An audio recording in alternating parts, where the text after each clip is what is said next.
तो दोस्तों अब यहाँ पर NHAI यानी कि national highway authority of India, जो कि यूनियन मिनिस्टर नितिन गडकरी जी के अंडर आता है, तो अब यहाँ पर NHAI ने एक काफ़ी एम्बिशियस टारगेट को सेट कर लिया है और ये टारगेट उनके पिछले साल से भी काफ़ी ज़्यादा है। अब यहाँ पर NHAI का टारगेट है कि वो इस करंट फाइनेंशियल ईयर में 4600 किलोमीटर्स के नेशनल हाईवेज को कंस्ट्रक्ट करेंगे। और वहीं पिछले साल की बात करें तो पिछले साल NHAI ने रिकॉर्ड नंबर पे हाईवे कंस्ट्रक्ट किए थे, जो कि थे 4192 किलोमीटर्स, और उसके पिछले साल में ये आंकड़ा था 3979 किलोमीटर्स का। तो काफ़ी अच्छी बात है कि NHAI काफ़ी तेज़ी से प्रोग्रेस करता जा रहा है, वो अपने टारगेट को इंक्रीज करता जा रहा है। लेकिन अब यहाँ पर एक सवाल निकल के आ जाता है कि क्या ये पॉसिबल हो सकता है, बिकॉज कई स्टेट्स में अभी भी फिलहाल लॉकडाउन है और आने वाले समय में वो एक्सटेंड भी होने की ऐसी बातें भी चल रही है। तो इस पर NHAI के चेयरमैन SS संधू जी काफ़ी ज़्यादा कॉन्फिडेंट एनफ थे और उन्होंने कहा कि हम इस टारगेट को, जो हमने टारगेट सेट किया है, तो उसे हम आसानी से अचीव कर सकते हैं इस फाइनेंशियल ईयर में।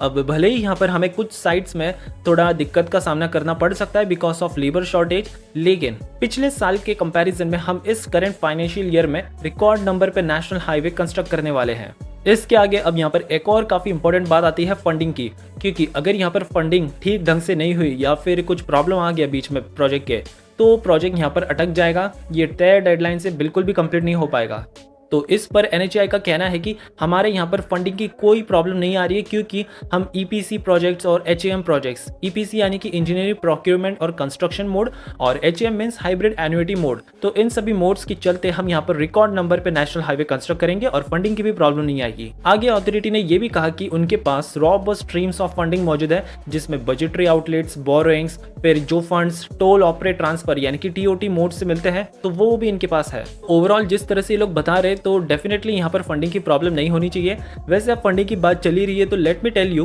पिछले साल 1,71,226 करोड़ रुपीस के प्रोजेक्ट अवार्ड किए थे। फिर उसके पहले के फाइनेंशियल ईयर यानी कि 2019-20 में इन्होंने 81,324 करोड़ रुपीस, और उसके पहले 64,000 करोड़ रुपीस, और अभी इस फाइनेंशियल ईयर में उनका टारगेट है कि वो 2.25 लाख करोड़ रुपीस के प्रोजेक्ट्स को अवार्ड करेंगे। वैसे खर्चा तो यहाँ पर काफी ज्यादा भर भर के किया जा रहा है, लेकिन कितने किलोमीटर्स के हाईवे इन्होंने बताए, तो इसका भी डेटा इन्होंने दिया है। इन्होंने कहा कि पिछले साल हमने 13,298 किलोमीटर्स के हाईवे बनाए हैं, यानी कि आप कह सकते हो कि पिछले साल इनका स्पीड था 36.4 किलोमीटर कंस्ट्रक्शन पर डे के हिसाब से। अभी का इनका टारगेट है कि हम 40 किलोमीटर्स पर डे के हिसाब से यहाँ पर कंस्ट्रक्शन करें। तो ओवरऑल देखा जाए तो काफ़ी अच्छी बात है ये जिस तरह से अपने एक्सप्रेसवे को कंस्ट्रक्ट कर रहे हैं यूजिंग वेरियस मोड्स, जैसे कि बिल्ट ऑपरेट ट्रांसफर मोड, फिर हाइब्रिड एन्युटी मॉडल, फिर EPC मॉडल, और इन सब के साथ यहाँ पर कंस्ट्रक्शन में भी काफ़ी तेजी आ चुकी है। अब तीसरी सबसे इंपॉर्टेंट बात यहाँ पर आ जाती है क्वालिटी की।